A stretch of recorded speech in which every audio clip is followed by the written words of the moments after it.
session. So in this video, we will talk about NEET 2026 question. इसके पहले भी हम नीट के क्वेश्चन कर रहे थे और 71 तक हम सॉल्व कर चुके हैं और ये 72 क्वेश्चन है। ये वैसे पेपर कोड सी का है। पेपर कोड हम सी फॉलो कर रहे हैं। इससे पहले भी क्वेश्चन मैं बता चुका हूँ।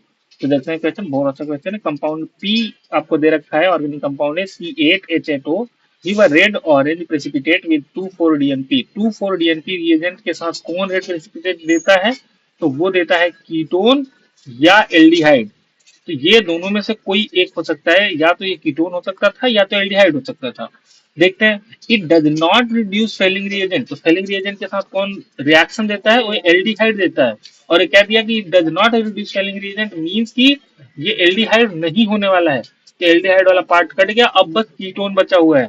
और इसमें देखोगे तो ये दो एल्डिहाइड दे रखे हैं, कट गया। तो दो ऑप्शन तो आपको यही चला गया। अगर आपको ये पता है कि फेलिंग रिएजेंट को कौन रिड्यूस करता है, तो एल्डिहाइड करता है। अब बोल चुका है कि डज नॉट रिड्यूस मींस कि एल्डिहाइड नहीं होगा, बस कीटोन हो सकता है। ठीक, तो दो ऑप्शन आपके एल्डिहाइड वाले चले गए, अब कीटोन वाले बचे हुए हैं। देखते हैं। इट रिड्यूस फेलिंग रिएजेंट, ठीक है। अनड्रास्टिक ऑक्सीडेशन विद क्रोमिक एसिड मतलब H2CrO4।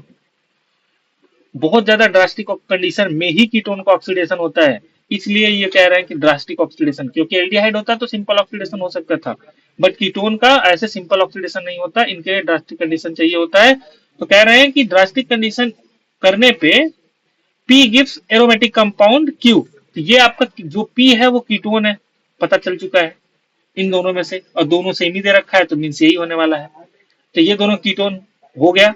अब ये कह रहा है कि जो पी है एसिटोफिनोन, आपको ये एसिटोफिनोन है।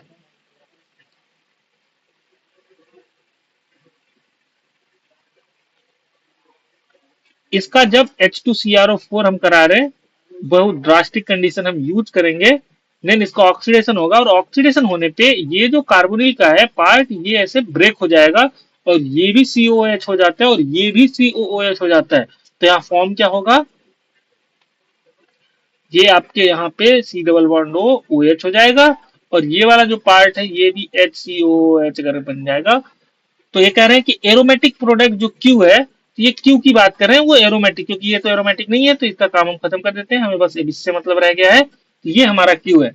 और इससे भी पता चला कि Q that produce effervescence on treating with NaHCO3। तो सोडियम बाइकार्बोनेट से अगर रिएक्शन कराया जाता है इसका NaHCO3, तो ये कह रहे हैं कि इफरविसेंस, इफरविसेंस किसका मिलता है? तो ये CO2 का मिलता है। जब भी कार्बोक्सिलिक एसिड का रिएक्शन होता है तो एसिड बेस रिएक्शन होता है, यहाँ पे ये एसिड के तरीके से काम करता है, बेस के तरीके से काम करता है, और एसिड बेस रिएक्शन के थ्रू यहाँ पे CO2 गैस प्रोड्यूस होता है, और वो केवल कार्बोक्सिलिक एसिड देता है। तो मीन्स यहाँ पे कार्बोक्सिलिक एसिड आने वाला है। तो ये ऑक्सीडाइज हो जाएगा, यहाँ पे ये ब्रेक हो जाएगा और ये एसिड हमें मिल जाएगा। तो इसका जो सेकेंड ऑप्शन है वो करेक्ट ऑप्शन है। आई होप आपको समझ में आया होगा। अगर कुछ कंफ्यूजन होता है तो आप कमेंट सेक्शन में पूछ सकते हो। ये बहुत अच्छा क्वेश्चन था। मीन्स कह सकते हो कि जो 70-80% बच्चे हैं वो नहीं कर पाते हैं, ये तो आपके जो 20% हैं, क्योंकि इसमें कई चीजें एक साथ ली गई थी। लाइक 2,4-DNP टेस्ट को ले लिया गया, फेनिंग टेस्ट को ले लिया गया, ड्रास्टिक कंडीशन में कीटोन एल्डिहाइड का ऑक्सीडेशन ले लिया गया, फिर NaHCO3 का एफर्वेसेंस, ये सब ले लिया गया। तो अच्छा क्वेश्चन था। ठीक, तो आई होप आपको समझ में आया होगा। अगर कोई कंफ्यूजन होता है तो कमेंट सेक्शन में पूछ लेना, वहीं पे मैं रिप्लाई कर दूंगा। ठीक, और आपको ये सीरीज कैसा लग रहा है ये बताना ना भूलें। तो आप कमेंट सेक्शन में ये जरूर बताना कि कैसा लग रहा है। ठीक है, तो मिलते हैं नेक्स्ट वीडियो में 73 के साथ। Thank you.